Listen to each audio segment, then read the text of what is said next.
พวกอันเวลาเจ็บไข้ได้ป่วยบ่สบายก็มาหาแม่ปิกบ่แม่นเราบ่เป็นหมอเด้อพยาบาลวิชาชีพแต่คนผู้นี้พวกเจ้าว่าธรรมดาบ่ตั้งเป็นเฒ่าแก่ร้านทองพร้อมตั้งเป็นเจ้าของตึกเซาบ้านเซาพร้อมแล้วก็ทั้งเป็นพยาบาลวิชาชีพพร้อมหมอเด่นบ่จักบ่ทันคือเกี่ยวบ่แม่นสิถ่าแต่แม่ยิ้มผู้เดียวแล้วก็เวลาสิไปหาหมอโรงพยาบาลให้มาหาแอดมินให้มาอีแต้ว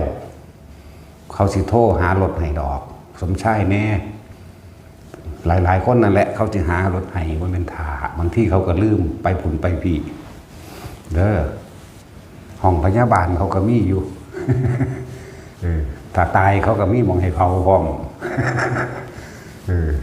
เอาตายทราบวันหนึ่งผู้ใดอดไว้แล้วก็เลยแล้วเวลาผู้ใดปวดหัวเป็นไข้เป็นหวัดเป็นไอเจ็บท้องให้มาหาปุกปิกส่วนมากก็อยู่ในครัวนั่นแหละแต่บ่อยู่ครัวก็อยู่ห้องพยาบาลเพิ่นนั่นแหละเป็นพยาบาลตัวเป็นพยาบาลวิชาชีพบ่แม่นคนบ่มีความรู้อีหยังเด่นนะนั่นแหละถ้าสิพาให้รถไปหาหมอก็มาหาอีแต้วให้อีแต้วหาคนขับรถพาไปนั่นแหละผู้อันขาเข้าอี้อันแล่มจันมันว่างมันก็พาไปคือคัดหาให้ได้เบิดนั่นแหละจังหวะจะล่อทางเถื่อมันเจ็บแห้งมีการอีกเรื่องหนึ่งแหละจังหวะบ่แม่นเพิ่นบ่มีความรู้มีอยู่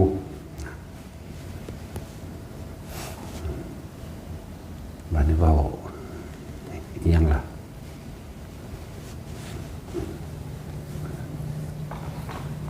ช่วงนี้ฝนมันหากระเซ้าจะพึ่งหดมันก็ได้ดอกให้ดินมันละนั่นน้ำจักหน่อยแน่ต้นไม้เฮาหากระจืดตัวเอาได้เพราะฝนมันแส่อยู่เลยเนาะ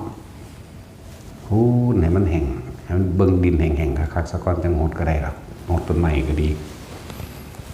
ประหยัดน้ำในดินน้ำ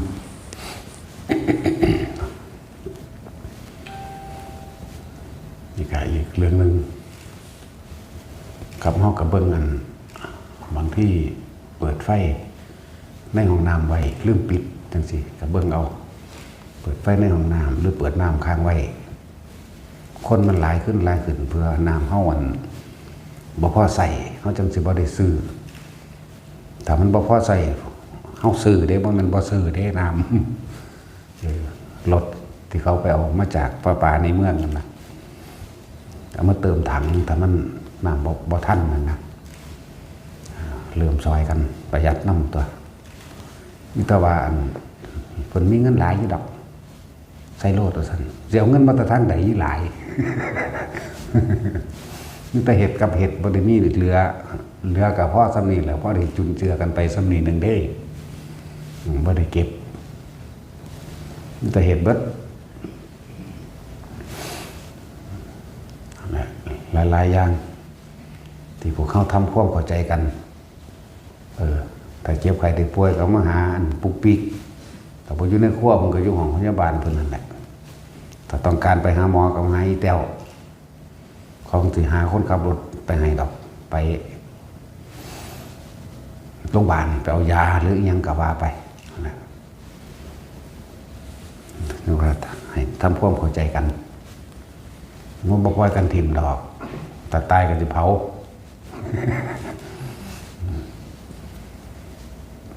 เว้าเรื่องตายนี่เฮาหนีบ่พ้นจักคนเด้เนาะหนีบ่พ้นหาลางคนเมียตายแล้วก็บ่ยอมเข้าวัดปฏิบัติธรรมทั้งที่เห็นตายอยู่นี่เนาะ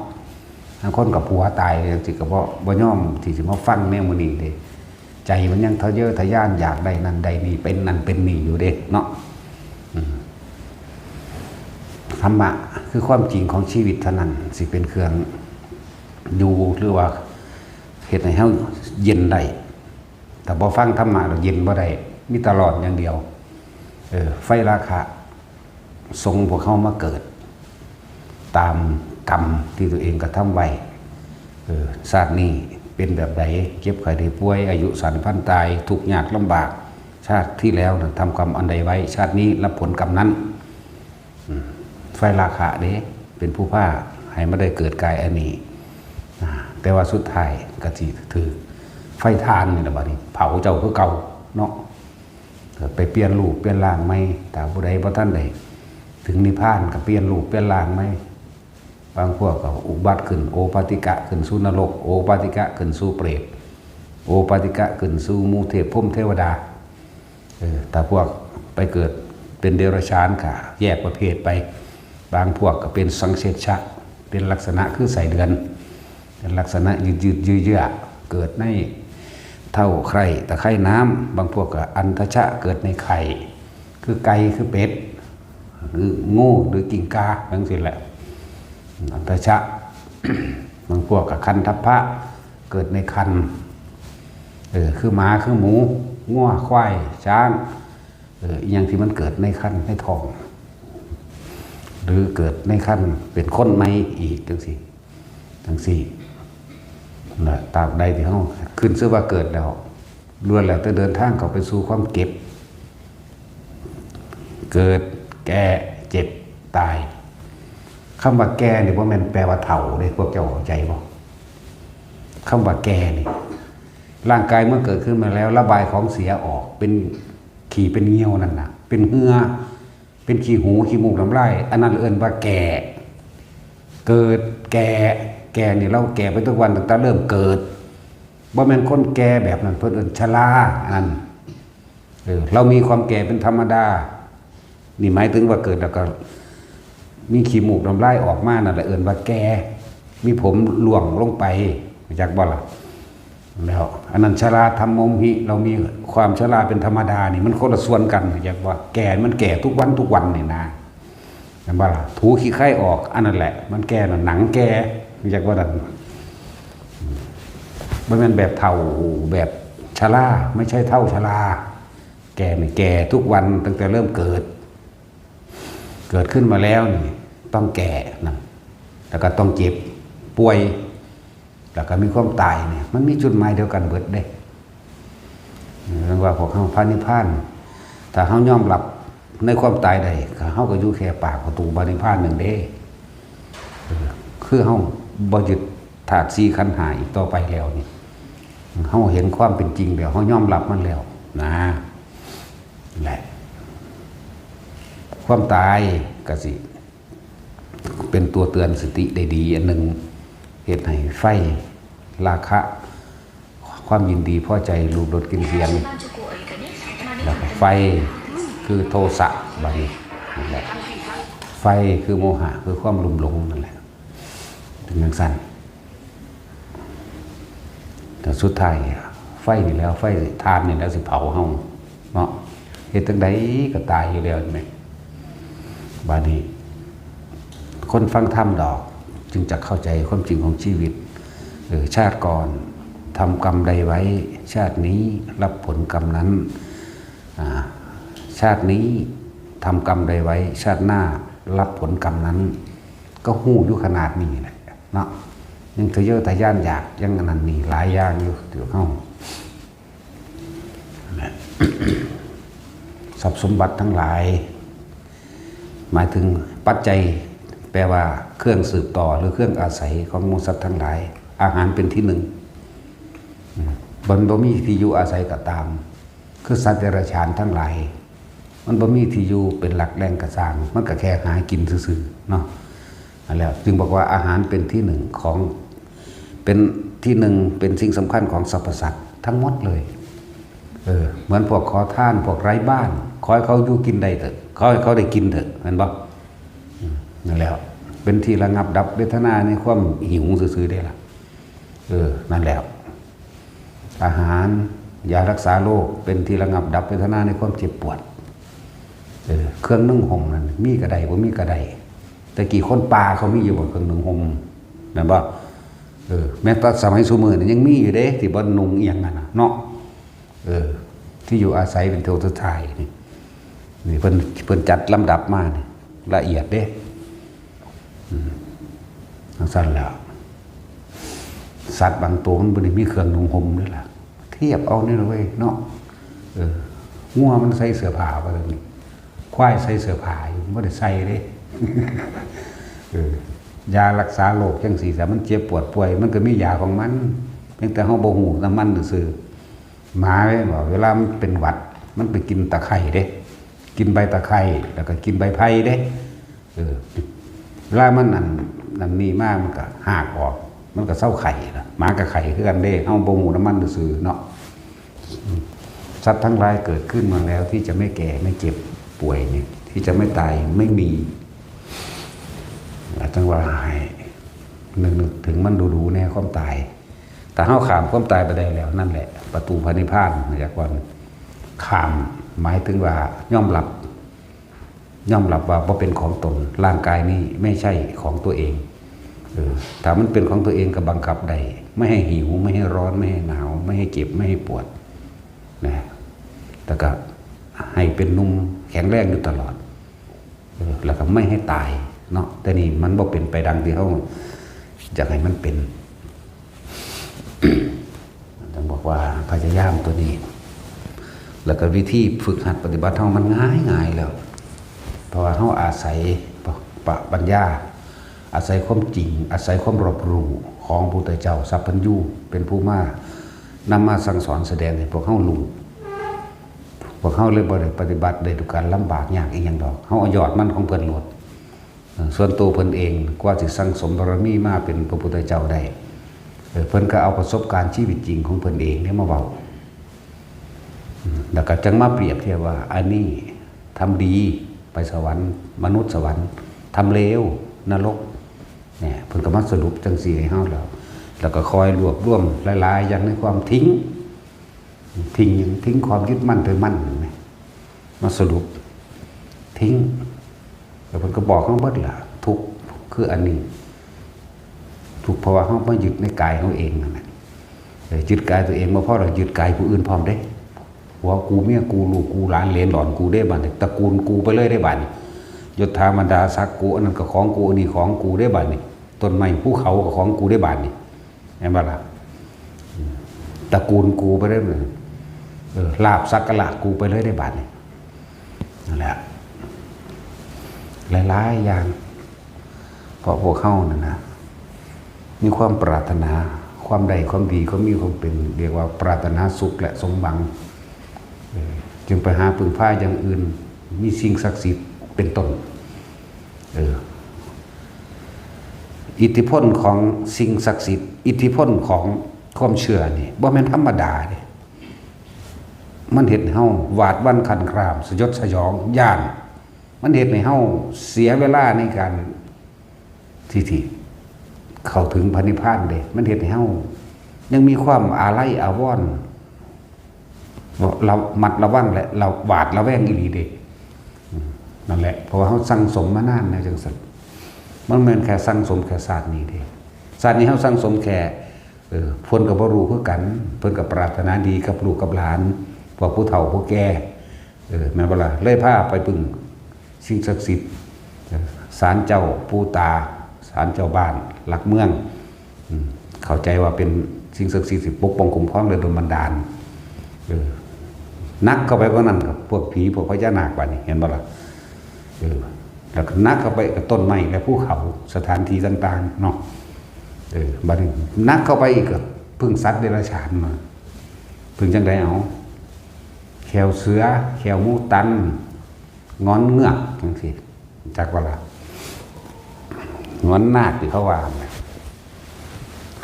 มันก็มีกิ่งๆนั่นแหละแต่ว่าเขาก็เป็นงูจักว่าล่ะเขาก็เป็นเดรัจฉานเขาบ่ปฏิเสธว่าบ่มีเพราะว่าเขาเห็นตรงๆอยู่ตลอดจักว่าล่ะเวลาสิตายมันก็คล้ายมันเป็นร่างกายหยาบแล้วก็ตายไปเขาเบิ่งงอนนกตุ่มก็อันนั้นแหละงอนพญานาคก็เลยมันก็ได้ขึ้นหน้าโบสถ์ดอกมันเป็นระดับใหญ่ระดับเจ้าพญามันอันนั้นมันจึงเป็นไปได้เขาก็มาให้อยู่4-5 อันพี่ทำฝ่ามือนี่เป็นแบบฝ่ามือนี่เด้อ งอนก็สิเป็นแบบฝ่ามือเนี่ยจังซี่แล้วก็แงบมาแบบคืองอนไก่นั่นแหละอันเดียวกันเป๊ะแต่ก็มีกระดูกมันสั่นแหละก็บ่มันความพิเศษอีหยังเฮาก็บ่ถือเอาดอกแต่ว่าเสือกะอย่าประมาทอย่าดูถูกเด้อเขาว่าเด้นั่นล่ะเสือเข้าใจว่าล่ะมันมีอิทธิพลอีหลีเด้ว่าธรรมดาเด้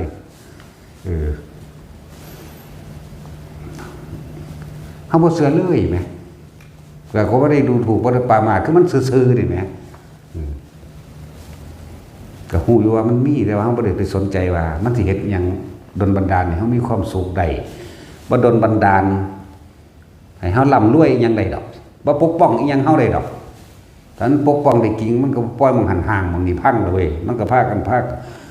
กันมารักษาเอาตัวเครื่องไม่ขึ้นพระธาตุได้นี่ก็พันกับฟ้ากันมาห้านลงฟันลงกันตัวเนาะแต่ว่าไม่มีฤทธิ์ไม่เดชมันก็เพี้ยงมันเดี๋ยวงามคือเก่า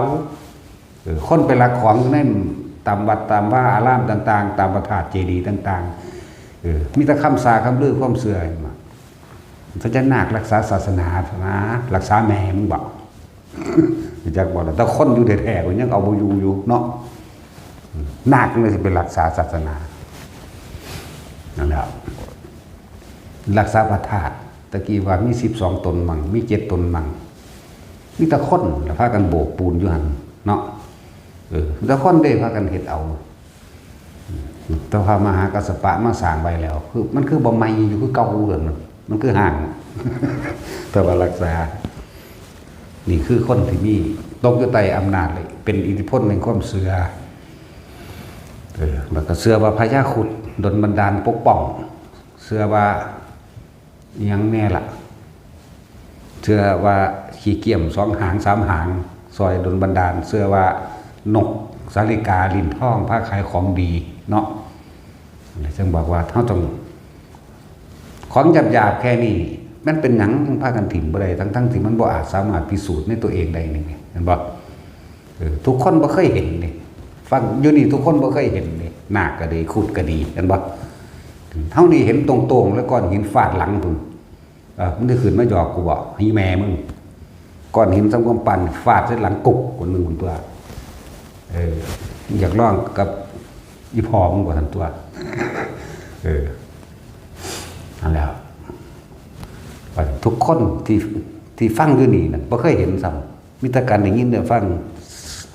เสื่อมสอนกันให้เสือว่ามันมีฤทธิ์มีเดชมันบ่ล่ะเว้ยขึ้นจากน้ำโพมันซ้ำกูเผาเลยล่ะข้างก็ค้อนหินฟาดใส่ลงเบิ่งมันก็บุ๋มลงไปก็มันเจ็บ มันคือบ่พ่นไฟมาใส่เฮาปุ๊บพอดีแล้วก็เอาจีมันเลยเนาะตัดสินเฮา มีแต่สิพากันต้มกินแกงกินนั่นเด้ก็นำฮอนข้าวปุ้นแหละบางคนก็แขวมุตันสารพัดเสื้อไปของหยาบๆแค่นี้ทิมบ่ได้จะฝันว่าจะเข้าใจธรรมะจะฝันสิเข้าใจเรื่องครบจริงของชีวิตเจ้าของเองอย่าไปคาดคิดว่าเจ้าของจะรู้ทุกข์คืออะไรสาเหตุทุกข์คืออะไรหนทางดับทุกข์คืออะไรต้องทำยังไงมันนี่อย่าไปพลาดฝันว่าจะเห็นยิงมูภิกษุสงฆ์นักบวชไปหาเห็นแนวมือนี่เดี๋ยวโอ้ยมันจะเอายังไปสอนเขาเนาะสิสอนเขาออกจากทุกข์ให้เขาเห็นทุกข์เลยจังได้ของหยาบๆแค่นี้เห็นมาได้พระวินัยหยาบๆธรรมดาเด็กสมัยบ่ได้เห็นตามพระวินัยเลยเห็นบ่ล่ะละออกในความเชื่อถือสิ่งศักดิ์สิทธิ์ทั้งหลายแค่ความเห็นหนึ่งได้ละนี่เนาะแล้วจังไดสิเอาไปสอนเรื่องมรรคผลนิพพานเป็นแต่ของก็บ่เคยเห็นแนวจังซั่นซ้ำพวกเกกิทั้งหลายทั้งท่าสั่นงอกแงกๆท่าได้เลยว่าบ่เคยเห็นกันแล้วกันเรียนมาจากตำราสื่อปากต่อปากพร้อมกับหยังเขาเอิ้นหยังญาทานผ้าทานเจ้าของทานเรียกว่าล่ะเกกินั่นเกกินี่เอาวาดเอาน้ำจากตำราถ้ามันเห็นของจริงของแท้แล้วมันก็ละออกในความเสื่อมันดันดนบันดาลบ่ได้มีแต่มาขอบุญได้ล่ะแม่นบ่ล่ะถือเฮาแต่รูปในประวัติปู่มัน ผู้ชอบผู้หยังเขามาฟังธรรมเขามาขอบุญกุศลแม่นบ่ล่ะอันนี้เจ้าของบวชเขามาแล้วไปหาขอเขาเนี่ยนะกูก็เงินหลายแม่นบ่ซั่นบวชเขามาแล้วถึงว่าไปขอเขาพญานาคตรงนี้ศักดิ์สิทธิ์เด้อว่าได้บ่นี่อยากได้หยังขอเพิ่นเด้อกล่าวคาถาบูชาว่าสำนีจุดธูปสำนีจุดเทียนสำนีเวลานี่บันนั้นบัดนี้ไปขอเลขขอหวยน้ำเขาเนาะแล้วคนทางทุกข์อยู่แล้วทางตัวคนให้มันทุกข์เก่าๆแม่นบ่คนที่เขาหาพุทธศาสนาเขามาหาหนทางคนทุกข์เลยแต่ภิกษุนักบวชทั้งหลายแล้วมันเฮ็ดให้เขาทุกข์เก่าๆอีกตัวหลอกต้มให้เขาทุกข์ไปอีกทุกข์ไปกับการเกิดเวียนว่ายในวัฏสงสารนี่แหละจังว่าเรื่องหยาบๆแค่นี้บ่อาจสามารถละทิ่มบอกได้เนาะสักลิงสักไล่มื้อนี่แม่มันบ่ล่ะสิไปเว้าเรื่องทุกข์สมุทัยนิโรธมรรคสิไปเว้าเรื่องปฏิจจสมุปบาทใดๆเนาะแหละจังว่าให้เลือกเฟ้นหาเอาเด้อห่มผ้าบวชเข้าไปแล้วสิเป็นผู้วิเศษวิโสเลยแต่มันบ่แม่นเด้สิเป็นคนหูทิพตาทิพมันบ่แม่นต้องฟังเอาเปรียบเทียบเอาพุทธเจ้าพวกเขาเลือกเฟ้นเอาอยู่ได้ล่ะนาดีนี่ลงทุนน้อยได้ผลมากเรียกว่าล่ะส่วนหน้าเลวซ้ำลงทุนมากไม่ได้อะไรเลยซะโดยซ้ำไปได้หอดนรกหมดธรรมดาคือเราเห็นส่วนมากมันก็มีส่วนมากทีเดียวเนาะพวกภิกษุนักบวชทั้งหลายนี่มันสิเท่ารุ่นได้กระสร้างแต่พาเขาไปขอหวยเอาเลขเอาเบอร์นั้นนี่หรือซักลิ่งซักไล่ต่างๆนั่นน่ะย้าจะไปจากว่าปลุกเสกอันนั้นปลุกเสกนี่หยุดพวกเจ้าสิทุกข์เก่าพวกเจ้าสิไปหยังปลุกเสกหยังกับปลุกเสกไปตายแล้วตัวมันเองก็สิตายคือกันเห็นไหมล่ะนะพวกนี้ทำไร่พระวินัยของพุทธเจ้า ทำไร่หนทางเดินสู่มรรคผลนิพพานของตนเองแต่การนำผู้อื่นสู่ความตกต่ำนำคนอื่นเข้าสู่อบายภูมิอีกต่างหากเขาเสือหัวปักหัวปั๊มจนได้เสียเงินเสียทองสื่อเอาแหวนพญานาคลูกแก้วพญานาคโอ้ยมันบ่อืดอยู่ตลาดอินโดจีนสั่งเอาจะเอาแบบใดเสียวใหญ่สำใดเนาะแต่สิสำองค์นี่เสียวสีได้ก็ได้นั่นแหละละสิ่งเหล่านี้ออกบ่ได้เจ้าฝันว่าเจ้าสิพ้นจากทุกข์ทั้งปวงจริงภิกษุนักบวชนี่เฮาตำนี้โดยพระวินัยเด้พุทธเจ้าบ่เคยสอนพุทธเจ้าบ่สอนแนวมื้อนี้บ่สอนให้พาไปเฮ็ดหวยบ่สอนให้ปลุกเสกบ่สอนให้โดนบันดาลบ่มีบ่พาทำพิธีถวายของบ่พาสวดมนต์อ่อนวอนและขอร้องให้สิ่งศักดิ์สิทธิ์เทพเจ้าอินพรหมทั้งหลายดลบันดาลให้เขาเห็นใจบ่มีเพิ่นบ่พาเฮ็ดแน่นอนแหละปลุกเสกเลขยันต์สักลิงสักลายเพิ่นบ่พาเฮ็ดถ้ามันดีเพิ่นก็เฮ็ดตัวนี่ไหมนั่นแล้วบัดนี้ได้เงินได้ทองมาบัดนี้พูดล่ะซื้อลอตเตอรี่เนาะปานนั้นไปทำท่าบอกเขาโอ้ยหีแม่มึงเอ้ยห่วยคนลอยคนบอกเลยตัวมันสิบ่ถือจักบักสิบอกว่าดิเบิ่งดูความเสื่อมทรามเร็วสัวซ้ำของมันแล้วมันก็สิว่าเอาถ้าผู้มันถือก็บอกลอยโตเนาะมันก็สิถืออยู่ตัวจักโตนึงคนก็ไปถือเอาตัวมันถือเด้เนาะมันสั่นแล้วสัวซ้ำคืออย่างนี้เด้พวกม่านขวางความดีของผู้อื่นหลอกลวงเขาตัวเองบ่ดีแล้วฆ่าผู้อื่นบ่ดีอีกนะใส่ศาสตร์มนต์ดำบัดนี้โอ้ยใส่กูในเถินกูนั่งเว้าอยู่นี่หลายปีแล้วให้โคตรพ่อโคตรแม่มึงผู้ใดเก่งอยู่มึงได้เอามามึงสิสู่อานาปานสติกูอยู่บ่เนาะสั่นแล้วละออกให้เบิดนะว่าภิกษุนักบวชทั้งหลายไปสวด งานศพนั่นนี่หูจักคือบอกเขาคิดแนวใดพวกนั้นบ่จักหยังยังแต่คนสิตาย บนบ่มีเงินมันบ่มีเงินไปใส่ค่าหวยมันค่าเบอร์มันค่าลอตเตอรี่มันติดหนี้แม่ค้าขายเลขเต็มอยู่หาเรื่องอันเป็นข่าวขึ้นมาไต่กันน้ำวัดน้ำว่า แต่ถึงเลขแล้วไปใส่มันเลยปูนขึ้นห่างซื้อของจับใจเงินทองน้ำห่างน้ำทรัพย์สินค้าซื้อโทรศัพท์ไป ธรรมดาว่าเปลี่ยนรุ่นนั้นรุ่นนี้ยิงตัวคนเดือดร้ายยังคักมันไปซื้อรุ่นคักอะไรล่ะนี่แต่ซื้อของมาประดับประดาอะไรที่บอกเนี่ยผู้ใดทางจักว่าญาติสนิทมิตรสหายของเจ้าของเองก็ต้องตกไปในสู่ที่ต่ำลุ่มหลงไปหากับพวกภิกษุอรัชชีหรือภิกษุเดรัจฉานวิชาดึงเขาออกมาเด้ภิกษุที่ทำน้ำมนต์หรือสักไล่หรือผ้าไปเอาหวยหรือนิสยศาสตร์ทำพิธีสะเดาะเคราะห์บูชายันต่างๆทำพิธีถวายของสวดขอร้องออกมาสวดมนต์เพื่อขับไล่จังสี่ออกมาบ่มีคำสอนพระเจ้าบ่เคยไล่ไผบ่เคยไล่ไผเด้จักบ่ล่ะบ่เคยปราบผีมีแต่เมตตาให้มีแต่แก้ไขให้เขาพาไปเอาเลขเอาหวยเขาพาไปเอาอีหยังล่ะสารพัดสักลิ้นท้องสักหน้าท้องหน้าดาก มื้อนี้ออกมาพวกเจ้าสิจมลงสู่อบายเบิดได้นั่นน่ะ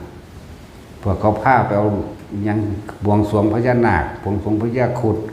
พวกเขาพาเบี้ยแก่ยังกระสร้างมันบ่แก่แมวยังใดหรอกแม่นบ่ซั่นมันคือบ่แก่ความเห็นมันว่ามันเห็นผิดหรือเห็นถูกมันแม่นบ่ซั่นพวกเฮ็ดกล้องแขนแหวนพญานาคมื้อนี้ออกมาเด้อพวกญาติเจ้าของเองที่ฮู้อยู่แล้วดึงเขาออกมาแนะนำความเห็นเขาไปเรื่อยๆเอาตัวถ้าเฮามีความปรารถนาหวังดีกับหมู่พวกกับหมู่ญาติเฮาก็ดีถือผีบวงสรวงผีมื้อนี้ออกมาเลี้ยงผีปู่เจ้าพระอุตาต่างๆวานก้อนหินขึ้นทั้งเงื่อนทั้งตารางสวดจังซี่เห็นบ่ล่ะ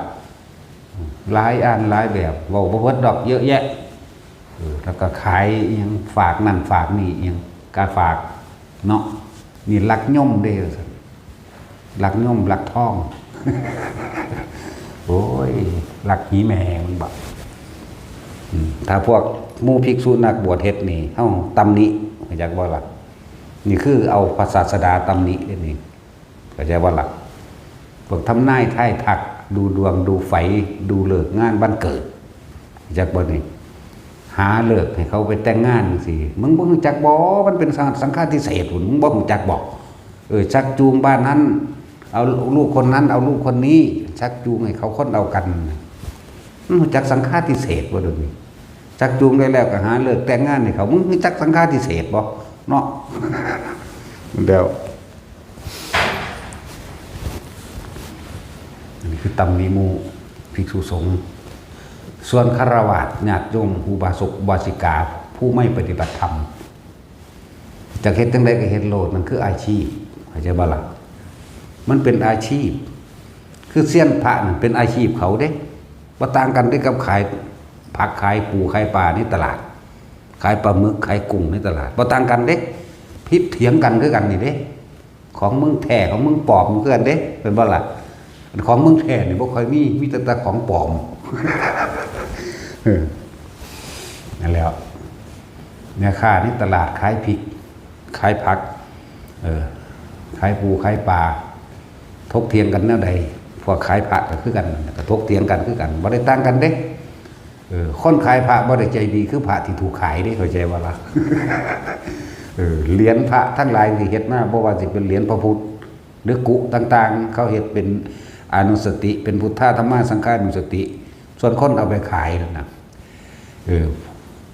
พระนั่นแท้เด้คนขายเด้มันปลอมอย่างว่าล่ะพระนั่นแท้และพระนั่นก็รอดนั่นคือพระนี่อย่างว่าล่ะ คนดีมันบ่รอดนรกนี่แล้ว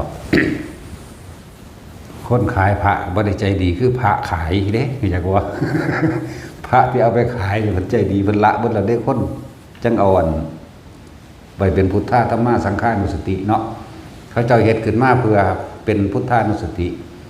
คือเฮาเฮ็ดสร้างพระพุทธรูปขึ้นมานี่เฮาก็สร้างเพื่อเป็นที่ระลึกนึกถึงบุญคุณเป็นพุทธคุณคุณอันหาประมาณบ่ได้ของพระพุทธเจ้าเป็นพุทธคุณเป็นธรรมคุณเป็นธรรมเจดีย์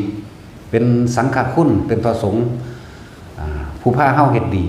เป็นผู้สื่อทอดธรรมมา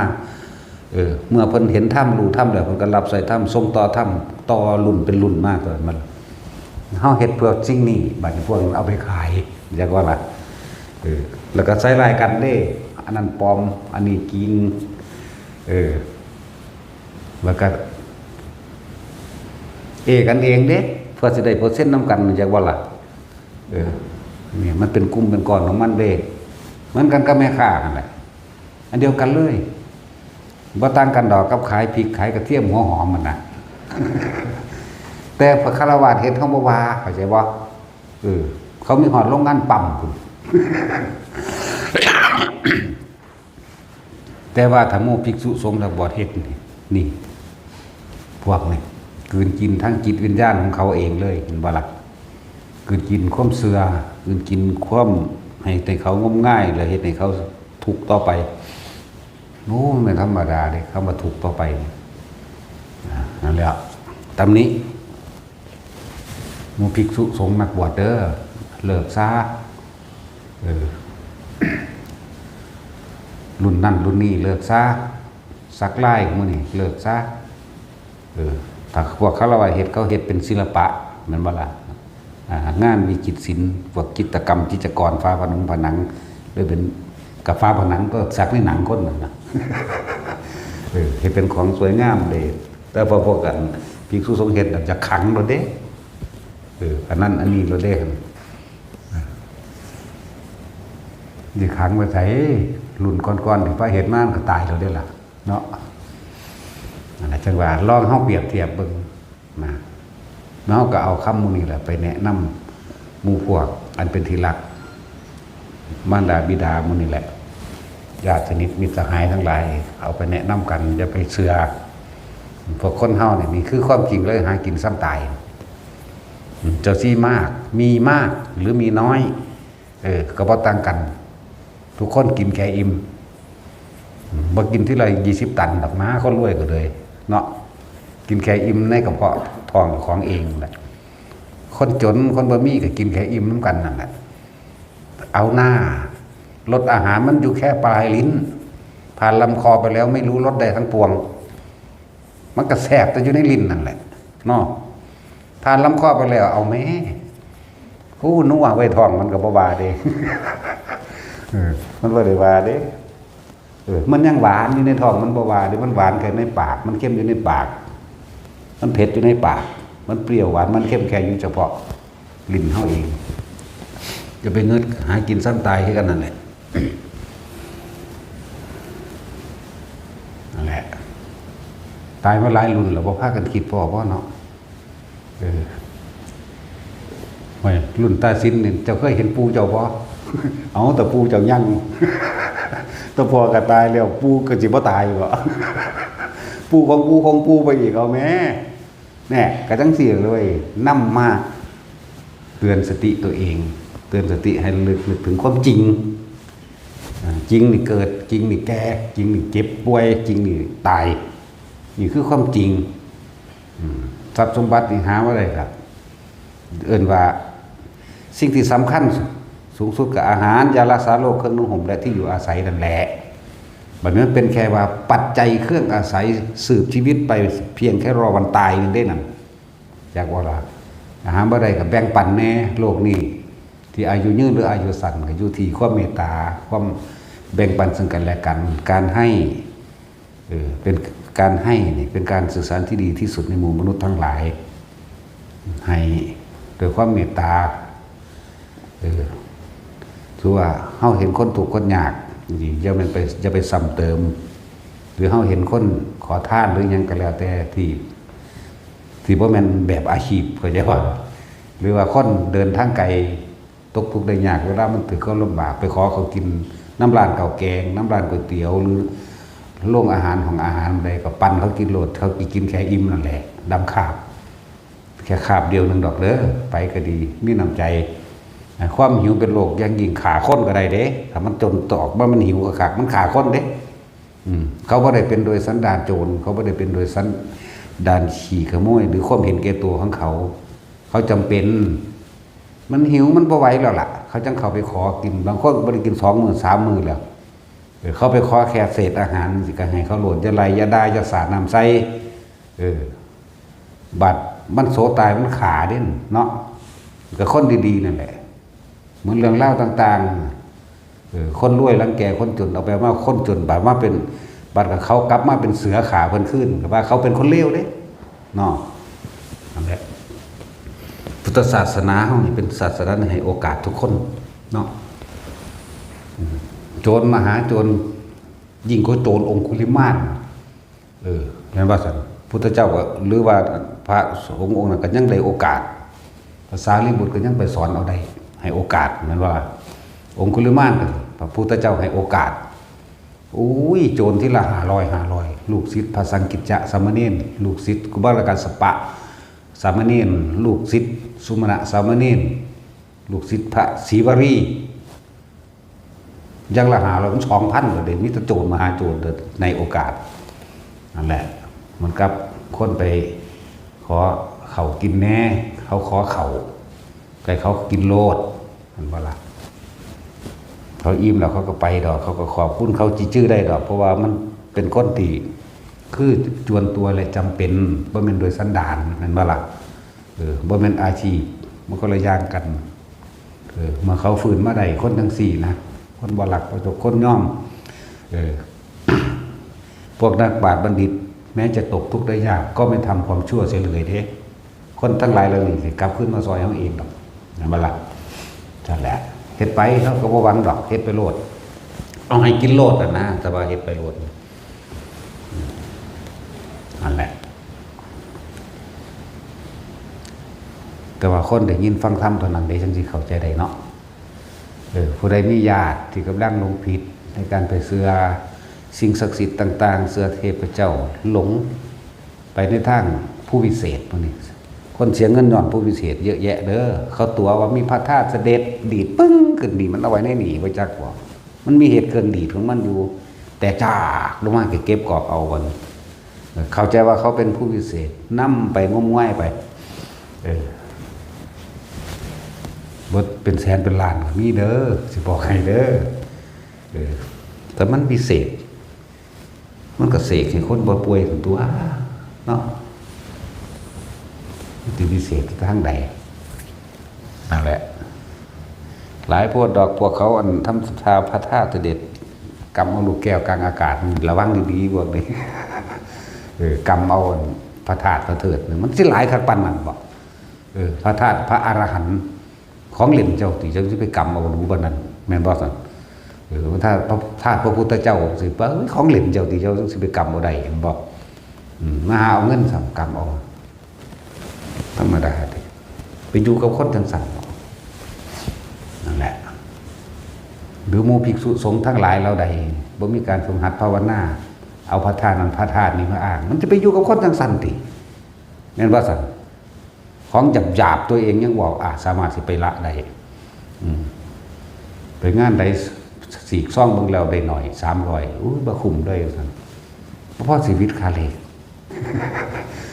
แม่นว่าล่ะโอ้ยโทรศัพท์กับบ่พอสิใส่งวดโทรศัพท์อีกเนาะใส่เงินทองปานคารวะเด้อก็ใส่ซื้อมาซื้อเบอร์บางพวกหลายอย่างก็ดอกบุญบังไฟจังซี่พี่เบิร์ดตลอดประดับประดาตกแต่งตัวเองนั่นแหละผู้ใด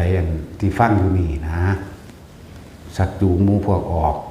จากความง่ายๆไร้สาระเหล่านั้นเด้อมันบ่แม่นของดีเด่นมันสิพากันลงอบายอยู่เบิดอย่าอบายจะพุ่มเบิดเด้ ไผกระสร้างที่ถือเอาแล้วพระพุทธเจ้าพระธรรมอันเป็นคำสั่งสอนตามความจริงที่พระพุทธเจ้าอันเป็นผู้รู้นำมาแสดงแล้วก็เคารพนอบน้อมแด่พระสงฆ์ที่นำธรรมของพระพุทธเจ้าออกมาแสดงเฉพาะพุทธธรรมสงฆ์บุคคลพวกนั้นก็พ้นหนาไม่ใช่ว่าล่ะพ้นจากอบายมื้อนี้มันสวดอยู่บ่เยเกกินี่เห็นว่าพุทธังสนังคตาเสนี่เยเกกิพุทธังสนังคตาเสบุคคลทั้งหลายเหล่าใดถือเอาแล้วถึงแล้วซึ่งพระพุทธธรรมประสงค์นี่บุคคลทั้งหลายเหล่านั้นย่อมห่างไกลอบายนี่แหมมีมนุษย์และเทวดาเป็นทางไปเท่านั้นนี่แหมเยเกกิพุทธังสนังคตาเสนะเตขมิตสันตินี่นะเตขมิตสันตินี่สันติอปายภูมิงก็คืออบายภูมินั่นแหละอปายภูมิงปหายะตัดขาดประหารนั่นห่างแล้วทิ้งแล้วหรือฆ่าแล้วทำลายเสียแล้วอภายภูมิงปหายะมานุสังนี่บอกมีมนุษย์เทหังนี่คือเทวดามีมนุษย์และเทวดาเป็นทางไปเท่านั้นนี่ไงแล้วความระลึกนึกถึงเฮาพอทุกอย่างเกิดจากจิตนี่บอกนี่สำคัญที่ความคิดสำคัญที่ความคิดเด้ทำบุญมากๆหรือภิกษุยังภิกษุที่เกิดเป็นเล่นเนาบวช60 พรรษาไหมรวมแล้วกับอายุเก่าคือสิอยู่80 ปีพุ่นละรักษาศีลบริสุทธิ์ดีมาตลอดได้ผ่าไหมกำลังหยิบผ่าจุ่มผ่าอยู่นี่โรคหัวใจใจวายตายขาซ้ำเป็นบอกจิตมันไปติดกับผ่ามันเคยมีราคามีความพอใจในผ่าจากวันนี้รูปรสกินเสียงนี่รูปผ่าแนวนี่พอใจรูปผ่าเนื้อดีสันสียิบไปเสือกซอกตายซ้ำเล่นมันในความจุติเขาสู้ใครของเล่นนั่นนะมันสิพ่อหน้าที่บ่โมเมนต์นาทีนะ3 วินี่ปึ๊บในมือก็เกิดเลยมันว่าเกิดเลยพุทธเจ้ารู้แล้วหมู่พระสงฆ์องค์นั้นก็สิพากันเอาผ่าไปปั่นกันสิว่ามาสิมาบังสุกุลเอาพุทธเจ้าว่าเดี๋ยวอย่าเพิ่งเอาให้มันพ้น7 มือก่อนนะแต่ทุกคนเสือพุทธเจ้าได้บ่เอาเด้เอาศพมันไปเผาทิ้งแต่ภิกษุนั้นมาเกิดเป็นเล่นแท่นเห็นบ่นี่คือความลุ่มหลงในความละเอียดของเนื้อผ้าเห็นบ่นี่ความพอใจในรูปเป็นบ่ในรูปผ้านี่หยิบไปเฮ็ดไปนั่นแล้วพอถ้าติดมือแล้ว ถ้าหมู่พระสงฆ์ลังหลายเหล่านั้นมาเอาเล่นตัวนั้นสิโกรธบ่พอใจเมื่อโกรธแล้วจิตสุดท้ายของเล่นตัวนั้นลงนรกเลยจากวันนั่นแหละคือเหตุผลของพระพุทธเจ้าพอแต่7 มือแล้วเอาพวกเธอไปเอาซะไปบังสุกุลเอาแน่เพราะว่าพวกนี้สิ้นจากนี้แล้วกับด้วยอำนาจแห่งศีลแม้นระลึกบ่ระลึกมันก็ไปของมันไปได้ไปเกิดเป็นเทวดาสั่นแล้วนั่นแหละถึงว่ามันอยู่ที่จิตอยู่ที่ความคิดปึ้งไปเกิดเป็นเทวดาอะไรพระพุทธเจ้าเพิ่งบอกที่หลังว่าอ๋อโดยเหตุเป็นประการโดยชนิดอะไรว่าสำคัญที่จิตความคิดของเฮาบ่ไปขอร้องอ้อนวอนให้เทวดาอินพรหมทั้งหลายพระเจ้านงพระเจ้านาคพระยากุฎพวกกันนั่งอย่างนั่งกวักหรือกุมารทองกุมารบ่ทองนั่นแหละเนาะแต่มันกุมารทองนี่ก็เอากุมารตัวไปขายเอาหล่นจังได้เงินเนาะมันทองได้สัตว์ย่านเราขี้ดินมาปั่นมาเผาใส่เอาอันยังละสำลิดบอกมาเพชรเป็นนั่นเนาะเขาตึกแต่มันท่องอีหลีอันโตเขายอกรู้สำนักมันจะได้หลายหมื่นเติบไปได้หันเนาะเอานี่ไปบูชาเอานี่199 บาทแม่นบ่ซั่นไม่แต่มันท่องอีหลีกูก็สิไปเอากันกูเอาไปขายท่องมันบาทละ60,000กูว่าอยู่เด้อเนาะคุณต้องถามเจ้าของร้านท่องปุกปิก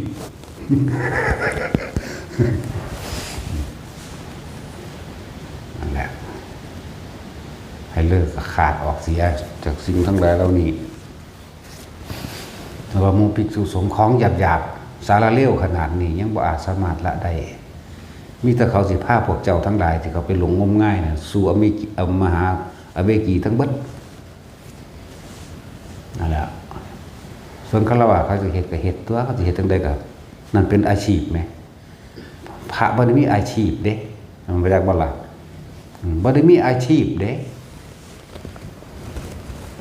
เฮามีอยู่สองอย่างเท่านั้นเด้คันธาธุระเมื่อบวชเข้ามาแล้วฝึกศึกษาพระวินัยเพราะว่าเฮาบ่ทันรู้จักอันใดควรอันใดบ่ควรอันใดผิดในถูกเฮาบ่รู้ปุถุชนทั้งนั้นเด้ก็มาบวชเห็นบ่ล่ะนั่นแหละเฮาบ่รู้เฮาก็ศึกษาก่อนคันธาธุระศึกษาท่องบนทรงจำให้มันรู้แก้งท่องจำให้มันได้แล้วก็รู้แก้งอย่างดีโดยความหมายในสิ่งที่เฮาศึกษานั่นแหละนั่นเมื่อศึกษารู้แก้งดีเข้าใจดีแล้วมันก็เกิดการปฏิบัติตัวบัดนี้มันบ่มีอยู่สองอย่างคันธาธุระนี่ธุระของพระสงฆ์และวิปัสสนาธุระมีเท่านี้เมื่อศึกษาได้ดีแล้วก็ไปปฏิบัติตัวนั่นแหละวิปัสสนาธุระก็คือทำความรู้แจ้งให้มันเห็นตามความเป็นจริงกันว่าซะคุณถึงว่าปริยัติแล้วนี่ปริยัติคือปฏิบัติแล้วก็เห็นผลของมันเองแล้วก็สิบ่พาคนผิดบ่พาคนไปหาปลุกเสกเลขยันไปหาเอาลงเอาเลขเก่งเลขกันอยู่สั่นครับฝันดีบ่นั่นแต่ความเป็นพระอยู่แท้ๆเป็นบ่แม่นพระหรอกบวชเข้ามาแล้วเป็นได้ฝันดีบ่มื้อนี้คุณไปถามโยมเขาพุ่นนั่นบ่โยมก็ถามเหมือนกันเป็นได้เนี่ยพอฝันว่าจังได๋มื้อนี้ซั่นโอ้ยมาสิแม่มึงเอ้ยศูนย์รถได้บาดนี้โอ้ยพวกลูกเขาอิสดานปึกเอ้ยเนาะนั่นแหละเดรัจฉานวิชาเข้าใจปะล่ะเดรัจฉานวิชานั่นแหละยิงไปพาเขาทำไสยศาสตร์นั่นอันนี้อรอแอแลเฮ็ดเอาลูกขอลูกจังซี่เนาะขอมันกูบ่ชื่นในดอกแต่ว่าเจ้าขี้ลายไม่ได้เนาะเอาบ่ได้ก็ตัดสินเอาต่อเนาะตัดสินเอาอีหลีได้นั่นก็ใส่กับแท็กซี่เนาะเปลี่ยนรถศาสตร์แต่จุ้ยมันก็เปลี่ยนรถพอเปลี่ยนแล้วล่ะเจ้าก็เลยบ่เป็นตาเอาโอ้สั่นแล้วเอาลูกเขาเจ้ามาเขาเจ้าเลี้ยงงามๆเป็นตาหักเนาะพวกเจ้าเลี้ยงจังได๋จังเตะเทพอยู่หน้าท้องอุดหูแตกอยู่ว่าซั่นเป็นไล่ไปก็เลยเนาะตัดสินเจ้าเลี้ยงจังได๋เจ้าก็เลี้ยงเป็นแนวนั้นนะนี่เลี้ยงให้มันงามไปคือเขาเจ้าบ่ได้บ่พ่อแม่เขาเจ้าเลี้ยงมาดีๆพวกเจ้าเลี้ยงมาโอ้ยคือผีดิหลายอย่างแล้วพวกใดมีนั่นน่ะแนะนำไปที่เขาเจ้าสั่งสอนแสดงธรรมตามความเป็นจริงสั่งสอนอริยสัจสี่สั่งสอนปฏิจจสมุปบาทสั่งสอนมรรคผลนิพพานภาวนาอยู่ได้หม่องมันสิพ้นนะพวกนั้นมันบ่ได้พ้นเดี๋ยวมันทุกข์เก่าๆเด้นั่นพวกไปหาเอาเลขได้เงินมาแล้วก็พุ่นแล้วกินหมูกระทะพุ่นล่ะธรรมดาบ่โอ้ยเงิดหลายกินหมูกระทะกินหาพ่อหาแม่บ่เฮากินข้าวเดียวเฮาก็คร้านกินพอแห้งแล้วเนาะนั่นล่ะออกของหยาบของพวกนี้นะคนตะกี้อุ้ยเขาเจ้าแสวงหาเนาะคือจังนั้นพระนารกะนี่ผู้เพิ่นเป็นผู้เลิศในโมเนยปฏิปทานี่ปฏิบัติได้ยากแบบมีผู้เดียวสำเร็จแล้วบ่กี่มือก็ตายได้นั่นน่ะจักว่าในสมัยหนึ่งการะเทวินดาบทหรืออจิตะดาบทผู้เดียวกันนั่นแหละเล่าโดยธรรมดาแล้วเรารับราชการเป็นปุโรหิตเป็นปุโรหิตของพ่อของพระเจ้าสุโธทนะจักว่าหลังจากพระเจ้าสุโธทนะขึ้นมาเป็นกษัตริย์แล้วเพิ่นก็มีอายุมากแล้วขอลาราชการออกไปบวชจักว่าบวชเป็นฤาษีนั่นเอง คนมีบุญบารมีเก่าอยู่แล้ว7 มื้อก็สำเร็จฌานสมาบัติ8อภิญญาหาสามารถระลึกชาติได้ถึง5กับพุ่นล่ะระลึกไปข้างหน้าก็ได้หาระลึกขึ้นข้างหลังก็ได้หาเข้าใจบ่นี่มันบ่ธรรมดาได้คำว่ากลับนี่หากลับนี่เห็นบ่ซั่นบางองค์ได้แค่500ศาสตร์นึงเด้บ่ได้เสียดเสี้ยวคำว่ากลับได้นั่นแหละตำราก็เขียนเบอร์โพด500กับว่าซั่นหากลับนั่นแหละในสมัยหลังจากเพิ่นก็ไปอยู่ป่าแล้วเพิ่นก็สิมาสรรในสวนอันหนึ่งของพระเจ้าสุโธทนะอยู่เรื่อยๆอยู่ดอกแต่ว่านานๆได้จังมาทีหนึ่งปีละเทื่อหรือ2 ปีครั้งหนึ่งหมดเด้มันเป็นคนที่มักชอบอยู่ในที่สงัดบางทีก็ไปตามป่าเงือผ่านนั่งบางทีก็ขึ้นไปพักผ่อนตามสวรรค์สันต่างๆแต่ที่นิยมคือดาวดึงถ้าเว้าเรื่องสวรรค์นี่ถ้าบ่มีดาวดึงก็บ่ได้อีกต้องมีคือกันแล้วก็เมืองพระราณสีนรสิงห์พระพุทธเจ้าองค์ใดก็บอกต้องเมืองพระราณสีโลดมีทุกพระพุทธเจ้าแต่ว่ามีจริงๆนี่ล่ะเดี๋ยวนี้กับพระราณสีก็ยังอยู่แม่นบ่ซั่นในมื้อ15 ค่ำเดือน7มื้อที่พระพุทธเจ้าจุติสู่พระคันของแม่เพิ่นมารดาตอนนั้นเพิ่นเข้าสมะเพิ่น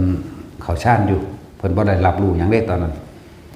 พอแต่เพิ่นออกจากฌานมาในสวรรค์นั้นแปลกประหลาด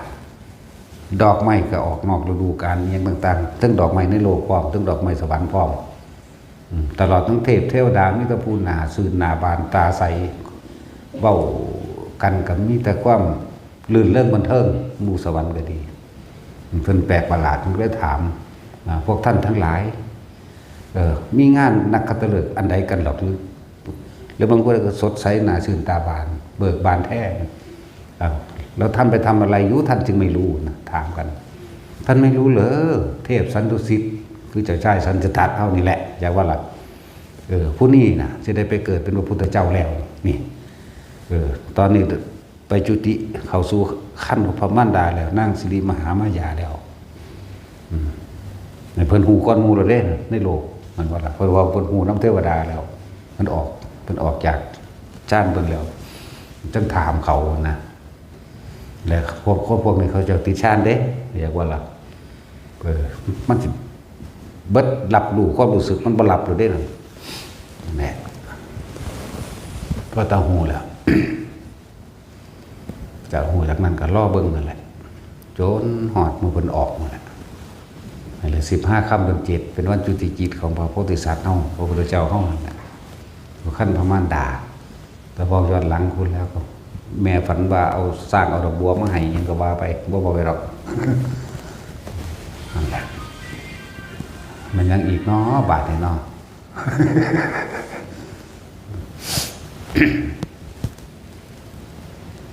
หลังจากเพิ่นคลอดออกมาแล้วเพิ่นตอนคลอดกับมีเหตุการณ์เกิดขึ้นอย่างละ32เลยตอนจุติก็มีเหตุการณ์เกิดขึ้น32อย่างเหมือนเดิมคนตาบอดหูหนวกก็เกิดกลายเป็นตาดีหูดีคนน้อยเปียเสียขาปัญญาอ่อนก็เกิดกลายเป็นคนปกติสัตว์ที่เป็นศัตรูกันอย่างเช่นพังพรกับงูก็เกิดกลายเป็นหักกันในหมู่นั้นเข้าใจบ่นี่แล้วก็บ่เป็นศัตรูกันตลอดเลยเด้ในมื้อนั้นแต่ก็สิยาวตลอดหลายๆอย่างเกิดเป็น32อย่างมั้ยแม้นรกทั้งหลายก็หยุดทำงานนะบ่มีการลงโทษจังซี่นะสัตว์ทั้งหลายแล้วนี่ก็ได้ออกหาเสพส่วนบุญไปจังซี่นะนั่นแหละมันคือมีในหั่นแหละจนสุดท้ายแล้วเมื่อเพิ่นคลอดออกได้จัก 6-7 มื้อกาลเทวินดาบทครับมาเบิ่ง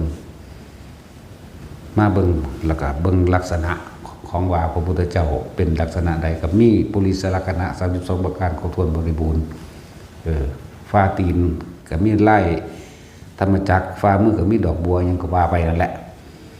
เพราะแต่เห็นน่ะให้ซะก่อน ทางมันพอเพิ่นเข้าใจว่า ที่มีเหตุร้ายหยังขึ้นกับลูกเพิ่นนั่นนะ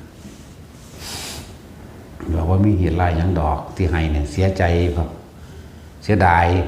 ว่าเจ้าของบ่ได้ท่านว่าผู้นี้สิเกิดเป็นพระพุทธเจ้าแน่นอนนะและนี่แหละผู้ทำนายก่อนหมู่คือผู้นี้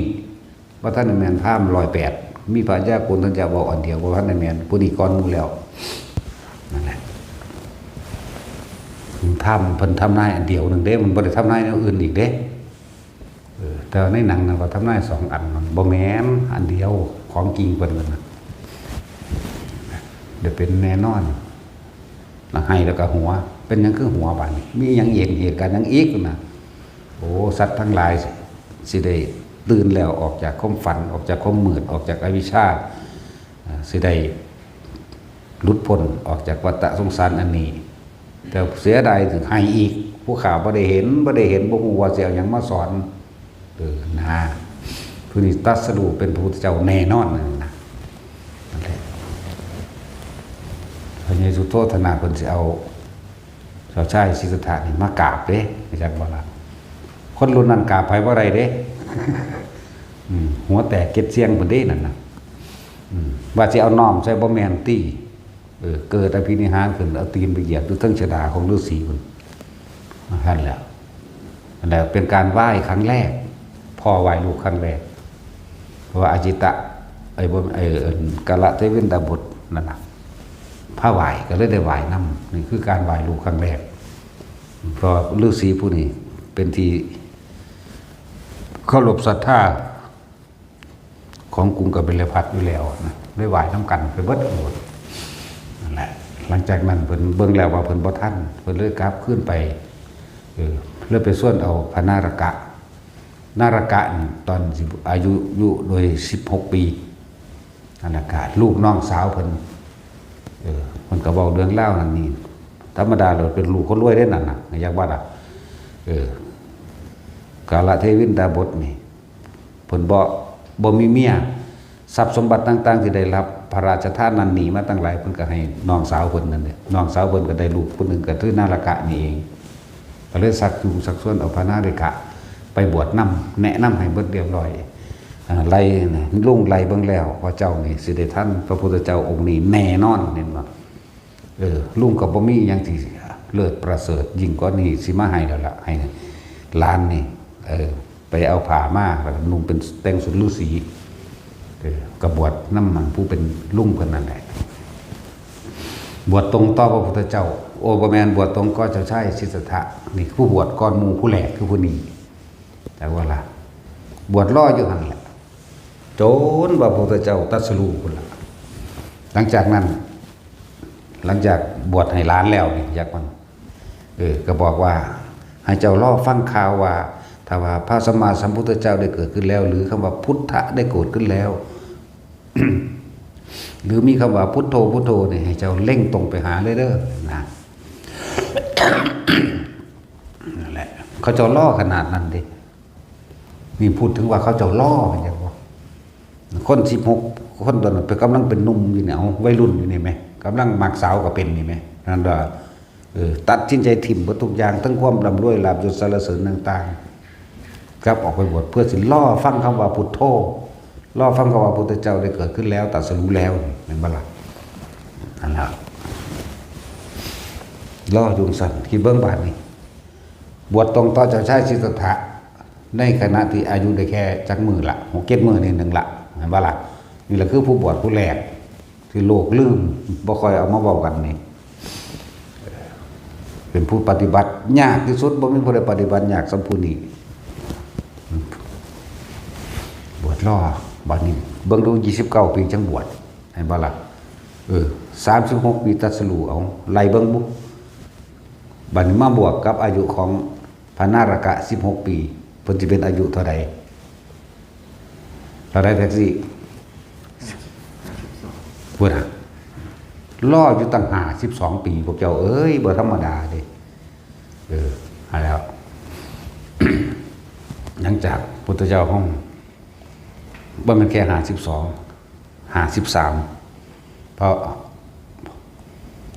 พอปีแรกสื่อเสียงบ่ทันได้ไปดังไกลน่ะก็ประมาณนั้นแหละ 52ย่าง53ปีนั่นแหละ53ปีเบิ่งขนาดนั้นแหละหลังจากเพิ่นแสดงธรรมจักรกับปวัตตนสูตรนะตอนนั้นเพิ่นเข้าฌานเด้อย่าว่านี่เลยบ่ฮู้ยินตามธรรมดาแสดงธรรมจักรคนที่ออกจากฌานแต่ว่าผู้ที่เคยมีฌานไปแล้วสิฮู้ยินเด้พวกนี้เขาจะมีฤทธิ์วิเดชอยู่เด้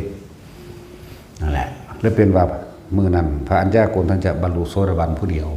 มื้อที่2จึงบรรลุอรหันต์นั่นเองนะหลังจากหรือมีคนบอกว่าพุทโธได้เกิดขึ้นแล้วมันจึงเดินทางมาแต่สิเว้าแล้วว่าเพิ่นต้องเป็นพระอรหันต์องค์ที่6ว่าเพิ่นมาฟังธรรมพระพุทธเจ้าหลังจากออกมาแล้วคนที่บอกว่ามีแสงคือตอนที่แสดงธรรมก็คือเพิ่นทรงสัมพันธ์รังสีน่ะนะตอนที่เพิ่นแสดงธรรมคนเห็นว่ามีแสงแปลกประหลาดเกิดขึ้นอยู่ทางนั้นไปสิปัตนะนะเกิดขึ้นอยู่ราชคฤห์นะก็เลยว่าหรือว่าพุทธเจ้าจะเกิดขึ้นแล้วน้อนะก็เลยเดินทางมาฟังธรรมของพระพุทธเจ้าฟังธรรมแล้วก็บรรลุเลยเด้นี่อาศัยปัญญาพระพุทธเจ้าว่าทุกอย่างบ่ควรเข้าไปยึดมั่นถือมั่นนี่นึงเด้เพิ่นรู้แล้วความสงบของคนมันมีเต็มที่แล้วแค่ออกเดินปัญญานิดเดียวสุดสูงสุดของปัญญาคืออนิจจังกับอนัตตาคือบ่ควรเข้าไปยึดมั่นถือมั่นนี่สิ่งทั้งหลายทั้งปวงค่อยนึงเด้นั่นแหละเขาเจ้าก็บรรลุเลยแต่เพิ่นได้ตั้งปณิธานปรารถนามาว่าจะเป็นแบบพระสงฆ์องค์หนึ่งที่สำเร็จเมื่อได้จะปฏิปทาว่าซ่านเฮ็ดยากเด้ห้ามบิณฑบาตทางเก่าห้ามนั่งนอนหม่องเก่าอยากบ่นี่คือต้องไปหม่องใหม่เรื่อยๆไปบ้านใหม่เรื่อยๆแล้วบักกี้พี่เพิ่นก็เข้าสู่นิพพานเด้อปฏิบัติยากคือหยังนี่เด้แนวนี้ไปบิณฑบาตนี่แล้วก็มาสันแล้วต้องย้ายหนีไปหม่องใหม่ไปนอนหม่องใหม่ตื่นหม่องกึบก็ไปบิณฑบาตบ้านนี้มาสันหม่องนี้แล้วก็ต้องหนีไปหม่องใหม่มีอายุอยู่ในขณะนั้นวันเพิ่น6 เดือนนี่แหละเพิ่นกัดเข้าสู่บรินิพพานทั้งว่าในทั้งเบิดพระอรหันต์ผู้ใดนิพพานก่อนหมู่พระนาลกะเห็นบ่ล่ะอายุสั้นมันปฏิบัติยากเลยว่าธรรมดาพวกเข้านี่คือปฏิบัติแบบกรรมฐานคุณนางกรรมฐานหมูอย่างว่าอยู่ดีกรรมฐานคุณนางไปตั้งใดกูต้องขี่รถเวินไปนี่ก็จะให้ไปส่งโอ้ยกูนายกรรมฐานคุณนางได้ของเขาเนาะเห็นป่ะสันไปทั้งใดก็มีตลาดรถไปส่งมีคนขับให้พร้อมธรรมดาว่ะยังมากก็ดีบ่ดีได้ไปขับเนาะดีบ่ดีก็มีผู้มาส่งทั้งคนอีกเด้ปุ๊บไปโลดแบบบ่ได้ยางบ่ได้ลำบากอีหยังเลยกี่เบิ่งเขาเจ้าบวชรอพระพุทธเจ้าถึงจักปีเมื่อไปฟังธรรมสำเร็จแล้วก็ต้องปฏิบัติอย่างหนักอย่างยากอีกเด้นั่นซะแล้วเพื่อสิรักษาปฏิปทาอันเป็นตัวอย่างไว้นะแล้วบ่กี่ปีหรอกตายปีนะว่า6 เดือนนี่แหละ6 เดือนมันปฏิบัติยากคือหยังนี่เด้นี่พี่เพิ่นปฏิบัติให้เฮาหรือร่ำออกมาเว้านี่หมายถึงว่ากว่าสิได้บวชเป็นพระภิกษุนี่เข้าใจบ่นี่จักปีจังได้บวชกว่าสิได้บวชจังว่าพวกอันสิเดินทางมาบวชนำเฮาบ่แม่นมาฮอดเจ้าสิบวชเลยเด้เจ้าต้องทองเอาซะก่อนแหน่ค้ำขันหน้าค้ำขออันบวชนั่นนะเป็นว่าจังบ่ได้พาวาเด้เฮาลืมแล้วบอกว่าได้ ต้องว่าเอาเองจักว่าล่ะทองเอาเองมันได้ว่าอดทนเอาแน่ละเว้ยเนาะนั่นแล้วตัวผู้ใดตอนนี้มันทองได้เท่าใดระบุญหนักอยู่เดียวนี้ก็เลยได้เครื่องนึงแล้วว่าโอ้โห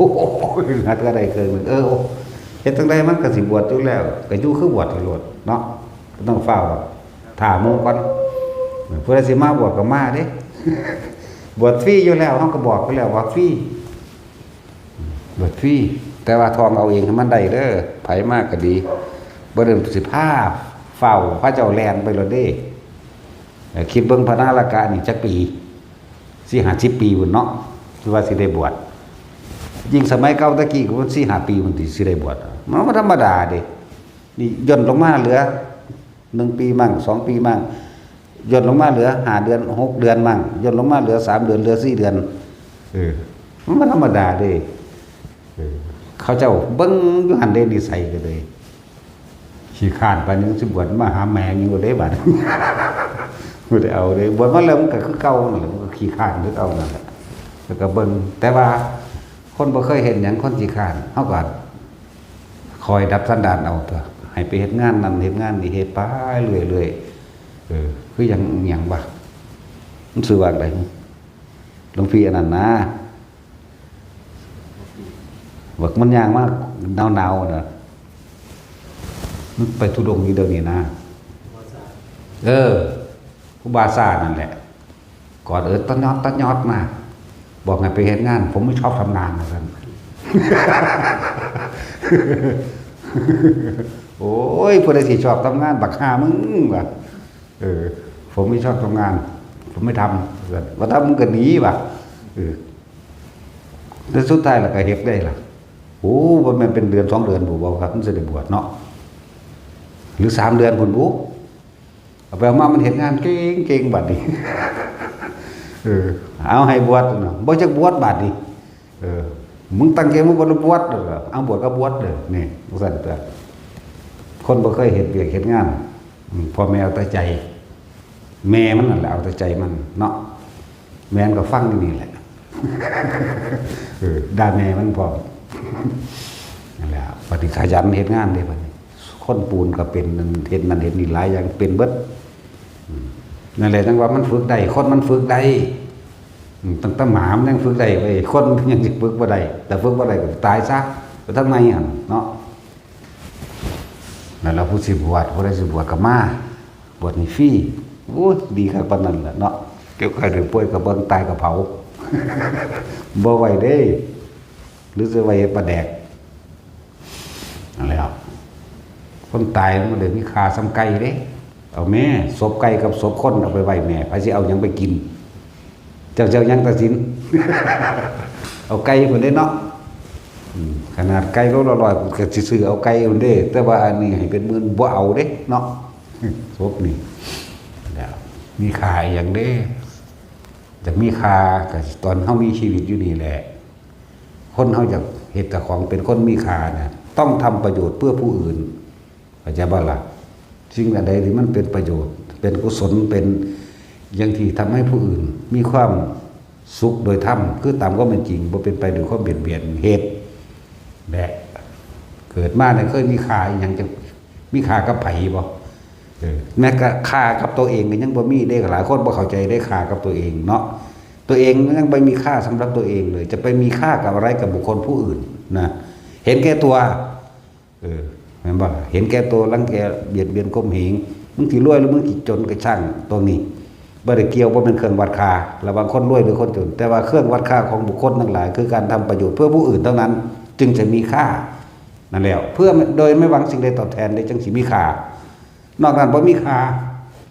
ตายมันใครมันไปนรกมั่งเกิดเวียนว่ายอยู่นั่นแหละนี่เห็นบ่ตัวเองยังไม่ยกค่าตัวเองออกได้เนาะสุดท้ายตายเป็นนรกก็เยอะแยะเข้าใจว่าล่ะเอาสมาทาน